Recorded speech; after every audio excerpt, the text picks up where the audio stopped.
Bersama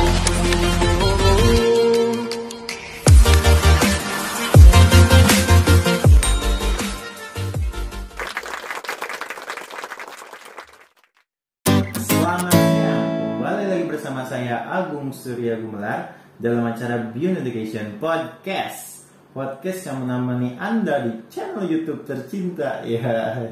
Di channel YouTube ini dan kami selalu update 2 hari sekali, makanya selalu stay tune di channel YouTube Beyond Education Podcast dan jangan lupa nyalakan notification-nya karena kita pasti memberikan notifikasi itu 2 hari sekali, itu video yang terbaru yang Anda paling tunggu-tunggu. Dan jangan lupa ketika misalnya dirasa bermanfaat, silakan langsung share video-video kami ke sosmed, kemanapun itu silakan, terserah, ke grup keluarga atau WhatsApp keluarga dan lain-lain, silakan di-share saja. Dan jangan lupa subscribe juga. Kalau misalnya sudah subscribe berarti mengikuti dan bisa langsung menyalakan notifikasinya. Jangan ketinggalan. Karena apa? Karena kita selalu update 2 hari sekali seperti itu. Dan bagi yang di rumah misalnya masih ada kesibukan, nggak bisa nih, kalau misalnya ada aja gitu kan orang yang misalnya nggak bisa nih, harus nonton YouTube seharian atau misalnya seharian dia full kerjaan atau misalnya seharian full sibuk gitu misalnya di rumah beres-beres dan lain-lain. Kalau misalnya tidak sempat untuk mengalihkan visualnya kepada layar laptop atau layar HP dan melihat YouTube, silakan didengarkan suaranya saja, tidak jadi masalah. Kita pun hadir di radio-radio online Indonesia seperti Spotify, Apple Podcast, Google Podcast, Chromecast, atau Anchor dan RCTI Plus. Seperti itu. Jadi di sana suara kita saja sih sebenarnya. Tidak ada gambarnya, tapi tidak jadi masalah. Tidak mengurangi esensi yang di rumah atau misalnya ibu bapak yang ada di rumah, viewers semua yang di rumah, untuk selalu belajar dan mengupgrade diri mendengarkan Beyond Education Podcast. Nah, langsung searching aja di kanal Spotify misalnya, searching aja langsung Beyond Education Podcast, pasti akan menemukan kami di sana. Oke? Jangan lupa ya, langsung saja dikunjungi. Baik, pada siang hari ini bersama dengan Pak Doni. Halo teman-teman semuanya, gimana Gung? PTM, Pak anak udah masuk. Iya, anak udah mulai masuk sekolah ya. Iya, udah masuk sekolah. Banyak yang masuk ya Pak ya? Iya. Semua daerah sudah serentak melaksanakan PTM. Iya, karena mungkin kasihan juga ya anak-anak kalau harus terus-terusan melakukan pendidikan secara online. Mereka tidak bisa berinteraksi langsung dengan teman-temannya maupun guru-gurunya. Dan di situ pastinya ada rasa yang hilang gitu. Nah, mudah-mudahan kita doakan saja Pak tidak ada kendala apa-apa ya Pak. Ya, amin. Semoga semuanya berjalan dengan lancar. Jangan sampai menimbulkan kluster baru. Oke Pak, pada siang hari ini ada pertanyaan lagi Pak. Ya. Dari Pak Irawan. Nah, beliau menamakan mensandingkan namanya bahwa Pak Irawan ini adalah seorang kepsek, kepala sekolah. Ada 3 pertanyaan yang ditanyakan oleh beliau. Yang pertama adalah, apakah sebenarnya ciri-ciri sekolah unggulan? Iya sih, kalau di era pandemi kayak gini jadi bingung ya, yang unggulan yang mana sebenarnya? Soalnya kalau dilihat gedungnya kosong. Iya benar. Apa ini yang disebut dengan sekolah unggulan gitu kan? Apalagi tepat ini. Yang ketiga adalah yang selanjutnya adalah, mengapa semakin banyak anak bermasalah dengan sekolahnya? Apa yang salah dari sekolahnya? Sebenarnya yang salah dari sekolahnya nggak ada, soalnya gedung doang. Terus yang ketiga adalah, bagaimana menaikkan citra sekolah, jadi nama baik sekolah gitu ya, tanpa promosi. Ya ada 3 itu ya Pak.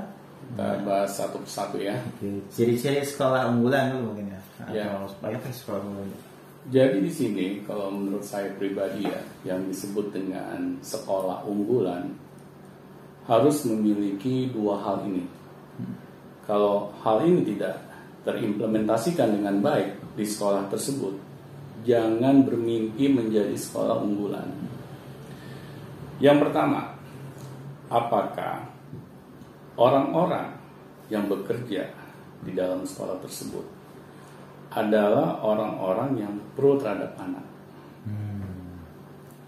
yang mencintai anak-anak didiknya. Dan yang kedua, apakah kurikulum yang kita berikan kepada anak-anak didik kita adalah kurikulum yang membangkitkan potensi anak-anak didik kita? Syaratnya ya. Ya, kalau dua hal ini tidak terimplementasikan dengan baik, ya jangan harap sekolah kita menjadi sekolah unggulan. Yang pertama itu apa Pak maksudnya? Yang pertama, orang-orang yang bekerja di dalam sekolah tersebut, ya, harus orang-orang yang pro terhadap anak, yang dia mencintai anak-anak didiknya. Karena banyak orang-orang yang bekerja di dunia pendidikan, mereka hanya sekedar mencari pekerjaan. Karena sudah tidak diterima di mana-mana, akhirnya mereka memilih sekolah sebagai alternatif terakhir. Mencari pekerjaan ya? Mencari pekerjaan doang. Iya. Nah di sini kan akhirnya kita tidak bisa all out di dalam kita menjalani pekerjaan kita. Ya apalagi di dalam dunia sekolah kan kita berhubungan dengan anak-anak. Tetapi kalau kita tidak menyukai anak-anak, karena kita sekedar hanya mencari pekerjaan ya, akhirnya yang menjadi korban siapa? Anak ya? Pastinya. Nah di sini kita sulit gitu. Kita misalnya bekerja di dunia sekolah, tetapi kita tidak menyukai anak. Akhirnya kan kita tidak bisa memberikan yang terbaik kepada anak-anak didik kita. Nah akhirnya bagaimana anak-anak didik kita ini bisa merasa nyaman di dalam lingkungan sekolah kalau orang-orang yang ada di sekeliling mereka itu muka-mukanya menyebalkan. Guru galak. Nah itu.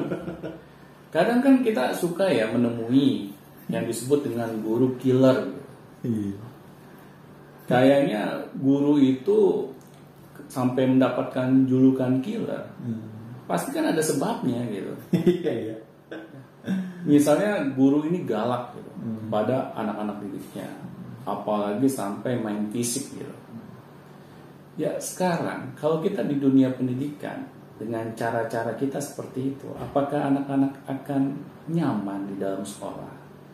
Iya juga ya. Malah tertekan yang ada. Pastinya. Apalagi kalau nekannya ke akademik lagi kan. Nah itu dikit-dikit misalnya murid kita melakukan sebuah kesalahan kita marahin. Apalagi kalau secara kita tidak sengaja kita pukul.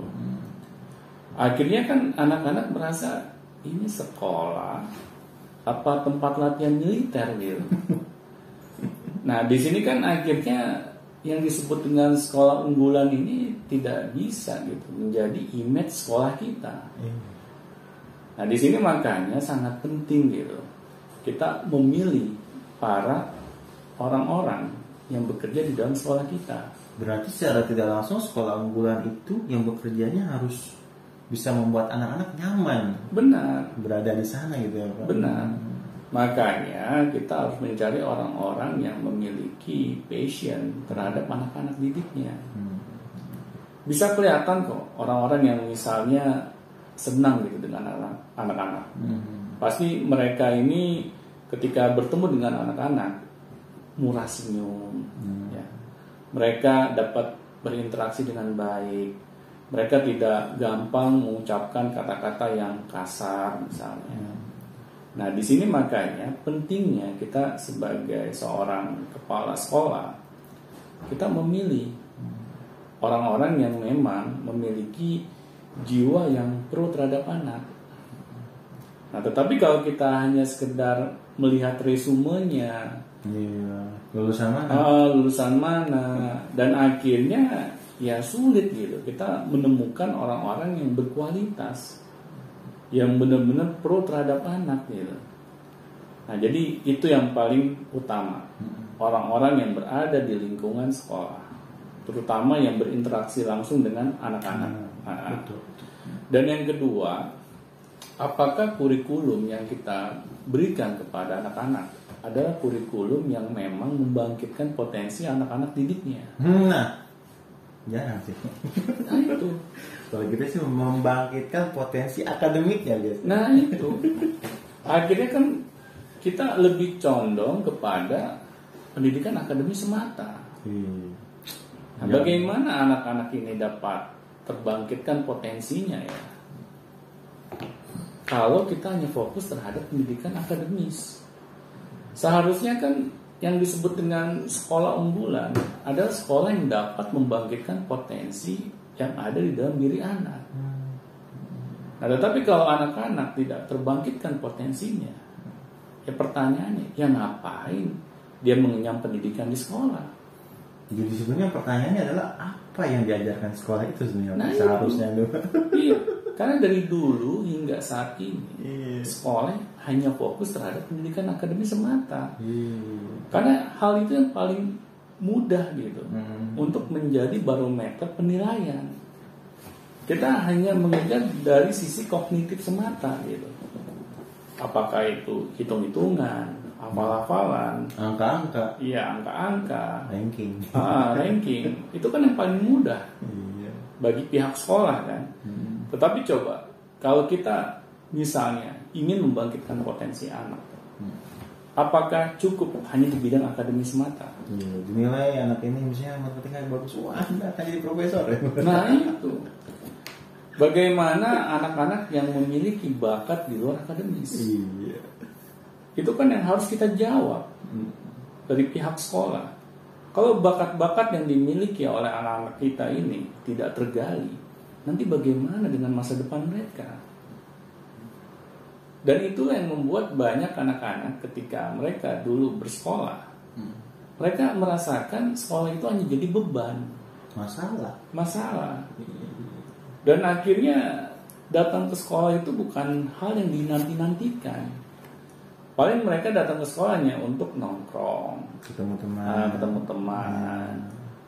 Dan akhirnya kan hal-hal seperti itu apakah bisa membangkitkan potensi anak-anak kita? Apalagi kalau sampai anak-anak didik kita salah pergaulan. Itu yang kacau ya. Nah itu menjadi masalah berikutnya. Nah akhirnya kan sekolah tidak dapat menjawab kebutuhan pendidikan anak-anak didiknya. Nah di sini makanya kurikulum yang kita buat itu harus fokus terhadap pengembangan potensi anak. Apakah potensi bakatnya, potensi karakternya, potensi cita-citanya, potensi spiritualnya, dan itu yang harus kita menjadikan fokus utama kurikulum sekolah yang kita buat. Tetapi kalau kita tidak fokus ke sana, akhirnya sudah. Sekolah ini hanya sekedar kita menggugurkan kewajiban saja. Dan apalagi lebih parah seperti ini, Pak. Sekolahnya menekankan hanya kepada akademis saja. Ditambah orang tuanya juga begitu. Nah itu, karena pola pikirnya masih pola pikir yang lama. Iya. Jadi sebenarnya kadang kan kita di sekolah berapa jam dong gitu ya Pak ya. Iya benar. Terus tiba-tiba di rumah juga ditagih-tagih juga. Nah, belajar matematika mana, matematika. Iya. Suruh belajar kita kan, gimana nih gitu kan, itu lupa aja gitu. Nah itu, ya Mas.